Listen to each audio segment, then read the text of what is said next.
Ulrich Venga, donc toujours avec vous dans le cadre de ce programme. Que Dieu vous bénisse, vous qui gardez toujours l'écoute. Vous êtes bénis dans le nom de Jésus-Christ. Que le shalom soit avec vous. Nous sommes donc dans la suite de notre programme et pour le cadre de ce matin, de cette série, de cette troisième série. Nous sommes donc avec notre thème, comme annoncé, la loi de la coopération. La loi de la coopération. Déjà, je voudrais signifier quelque chose. Voyez-vous, le problème, ce n'est pas la parole, ce n'est pas ce que l'on écoute, mais c'est l'attitude que nous adoptons face à ce que nous écoutons. Le problème, ce ne sont pas les pasteurs, ce ne sont pas les prédicateurs. Non, ça n'a jamais été un problème de prédicateur. Le problème, c'est celui qui reçoit la parole. La parole de Dieu est libérée avec vie et efficacité. C'est pourquoi quand elle est libérée, elle ne rentrera pas en toi si ton cœur ne s'ouvre pas. Donc pour qu'elle puisse apporter de l'effet dans ta vie, il faut déjà commencer par la recevoir. Donc il faut ouvrir ton cœur. Deuxièmement, comment faire pour que la parole de Dieu apporte de l'effet dans notre vie? Le problème, c'est que plusieurs personnes entendent parler de Jésus. Mais Jésus à l'extérieur n'a pas le même résultat que Jésus à l'intérieur. Vous comprenez? C'est-à-dire qu'une loi que tu entends seulement est différente d'une loi que tu appliques. Tu vois? Et donc, ce qui fait la magie de la parole, ce n'est pas autre chose.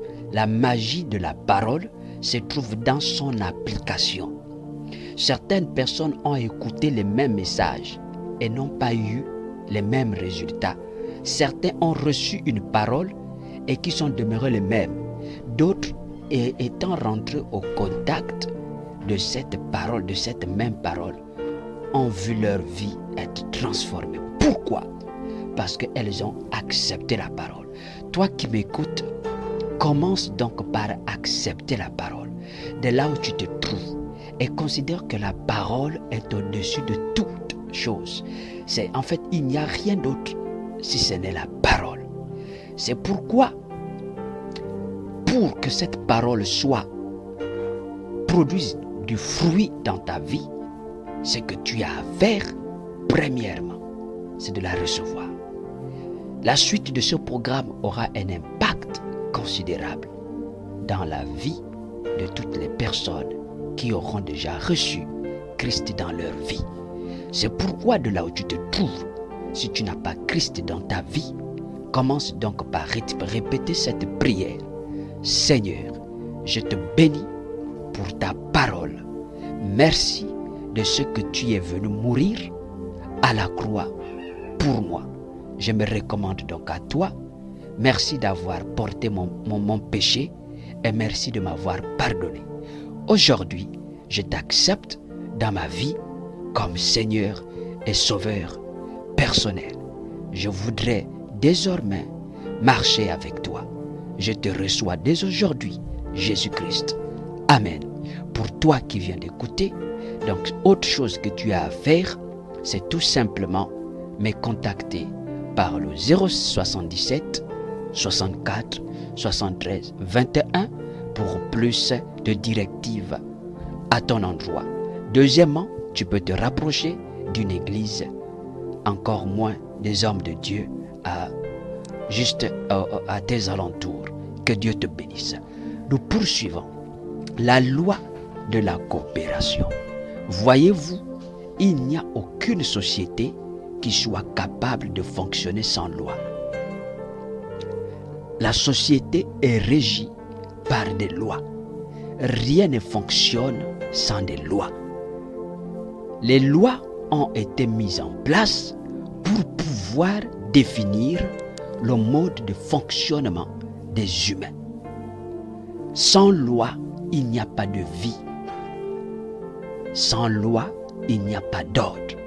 C'est pourquoi, pour cette introduction, de manière simple, nous allons tout simplement procéder à la définition.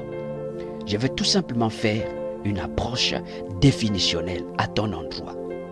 Ce que nous devons comprendre, c'est que la loi, c'est donc un ensemble de règles établies par une autorité supérieure, une autorité souveraine. Vous comprenez, la loi, c'est quelque chose qui est établi par une autorité suprême. Et pour nous, dans notre cadre, l'autorité suprême, c'est Dieu. Et la loi des lois, c'est la parole de Dieu. Et donc, la parole de Dieu a des principes. Elle ne fonctionne pas n'importe comment. Nous avions introduit, mais nous voulons maintenant aller dans des choses encore un peu plus approfondies. La parole de Dieu ne s'applique pas n'importe comment. Elle ne s'utilise pas n'importe comment. Ce n'est pas un jeu de loterie. Elle n'agit pas dans ta vie parce qu'elle a pitié de toi. Non, la parole n'a pas pitié. Non, la parole s'ouvre à toi, t'affecte, t'atteint parce que tu as respecté ses principes. Et donc c'est la loi. Donc tout ce que nous faisons, tout ce qui est donné dans ces audios, ce sont des principes, ce sont des clés. Quand je dis loi, c'est un ensemble de clés en fait qui nous permettent de décoller dans notre spiritualité, qui nous permettent de veiller jusqu'à ce que le Père nous retrouve en vie. J'ai envie de dire, allons-y au ciel vivant et non mort. Et pour aller au ciel vivant, il faut avoir en soi des lois. Alors, le principe de la loi. La loi est donc là pour nous amener à connaître quels sont nos droits, quels sont nos devoirs. Vous comprenez? Nous sommes dans un royaume. Le royaume, c'est le royaume de Dieu. Et c'est un royaume qui fonctionne sur la base des lois, donc des clés. Il ne s'agit pas de prier. Le tout n'est pas de prier n'importe comment. Mais pour que ta prière soit efficace, tu dois être capable donc de pouvoir répondre, de pouvoir maîtriser les lois. Tu dois avoir les clés qui te permettent d'ouvrir chaque situation de ta vie. Car voyez-vous, quelqu'un peut dire, cette année est une saison. Oui, c'est une saison, mais il faut rentrer dans la saison. Et pour rentrer dans la saison, il faut avoir la clé. Dieu peut t'offrir une maison, mais pour rentrer dans cette maison, Dieu te donne aussi la clé. Donc la parole qui te dit que Dieu t'a offert une maison, cette même parole te procure les clés. Donc ne te limite pas à une promesse pour laquelle tu as simplement la maison, mais va plus loin, va chercher la clé qui sied pour pouvoir t'amener à débloquer une bénédiction, à résoudre une situation. Voilà en quoi consiste donc la loi. La loi, c'est celle qui nous amène à fonctionner de manière légale avec Dieu. C'est ça, la loi. Si quelqu'un m'a compris, que Dieu te bénisse. Deuxièmement, la coopération. Mais il s'agit de la coopération entre qui? Il s'agit de la coopération entre ciel et terre. La loi de la coopération entre le ciel et la terre. Écoutez, Dieu, quand il a créé toutes choses, il n'a créé toutes choses non pas pour que ces choses-là s'éloignent de lui, mais c'est pour amener ces choses à collaborer. Collaborer, c'est en fait être des compatriotes. C'est en fait avoir une coopération, c'est-à-dire avoir un même raisonnement, c'est-à-dire comprendre comment fonctionne Dieu. Et souvenez-vous, dans notre dans nos secondes séries, à la fin, je disais, le problème, ce n'est pas Dieu, mais c'est comment nous comprenons le fonctionnement de Dieu.